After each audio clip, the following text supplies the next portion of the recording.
The ocean can look calm when you leave the dock.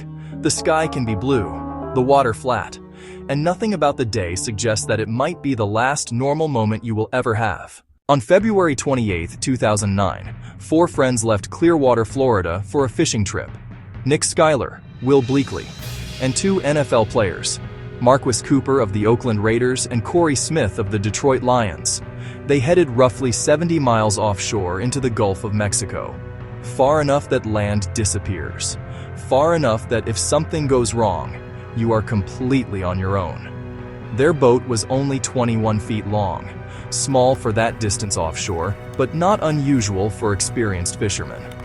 The weather forecast did not look dangerous when they left, but offshore, conditions can change faster than people realize. At some point during the trip, their anchor became stuck on the seafloor. This is something that happens to fishermen all the time. Normally, you try to pull it free slowly, but sometimes people try another method. They gun the engine. The idea is simple. Power the boat forward hard enough to rip the anchor loose. But it is also one of the most dangerous things you can do. Because if the anchor is still firmly stuck, the boat suddenly becomes unstable. That appears to be exactly what happened.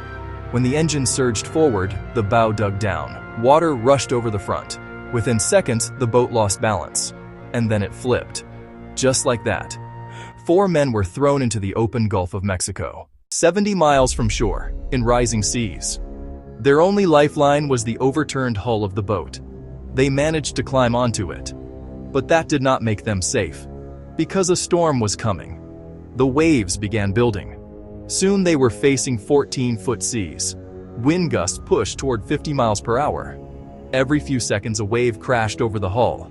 Each time it did, the men were knocked into the freezing water. Then, they had to climb back on again. Over and over. Hour after hour. At first they tried to stay positive. People always do. In the beginning, survival still feels possible. But the ocean works slowly. The biggest enemy was not the waves, it was cold. Even in the Gulf of Mexico, prolonged exposure to water drains body heat faster than most people realize. Hypothermia creeps in quietly. First your muscles weaken, then your coordination fades, then your mind begins to slow. They were exhausted, freezing, and drifting farther from land. Time started to blur. Night fell. Darkness offshore is absolute. No city lights, no horizon, just wind, waves, and the sound of water crashing against fiberglass. By the second day, the toll became clear. One by one, the men began slipping into hypothermia. They could not hold on as well.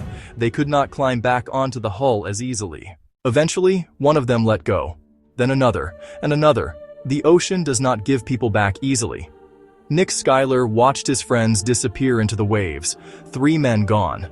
70 miles offshore. He was alone. But he kept holding on. For 43 hours. By the time rescuers finally found him, he was barely alive.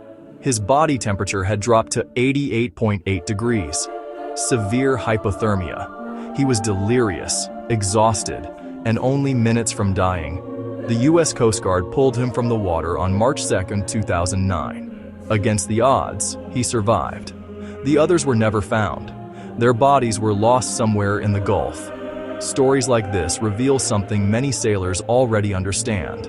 The ocean does not have to be violent to be deadly.